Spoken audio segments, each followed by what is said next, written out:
কি বলছেন বলেন, আইয়ে আসেন আসেন। আমরা নিয়ত করে রাখছি তাকে আমরা ধানের শীষে আমরা ভোট দিব নিয়ত করে ইনশাআল্লাহ ইনশাআল্লাহ ইনশাআল্লাহ। জি, কিন্তু আমাদের যেন ভোটে পাস হয়ে গেলে আমাদের যেন পুনর্বাসন এই জায়গাটা দিয়ে দিয়ে না সবার আগে পুনর্বাসন হবে ইনশাআল্লাহ আপনাদের। না না না, উচ্ছেদ হবে না, সবার আগে পুনর্বাসন হবে ইনশাআল্লাহ, ঠিক আছে?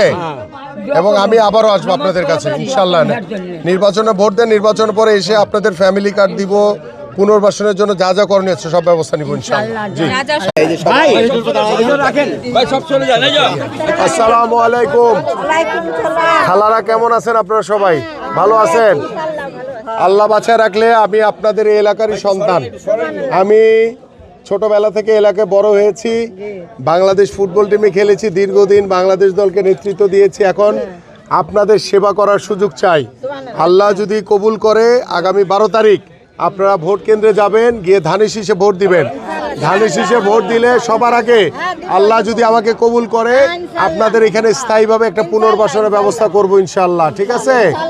এখন আপনাদের এই জন্য ভোট কেন্দ্রে গিয়ে धाने शीशे वोट दीते हैं। 12 तारीख को हम लोग यहाँ रिक्शा रखेंगे, सब रिक्शा में चलिएगा हम लोग के साथ, ठीक আছে? আমার কিন্তু আমদার বুট কিন্তু মদিনানগর ওখানে যাব, ওখান থেকে রিক্সা নিয়ে যাব, কিন্তু রিকশা না দিলে আমরা পর্যাপ্ত রিক্সা দেব, এখানে পর্যাপ্ত রিক্সা থাকবে আপনাদের জন্য ইনশাআল্লাহ, ঠিক আছে? চাচি চাচি আপনি একটু এদিকে আসেন না একটু, চাচি এদিকে, চাচি মুরব্বি আসেন, মুরব্বি আসেন, সব মুরব্বি এখানে একটা সিন মারুন।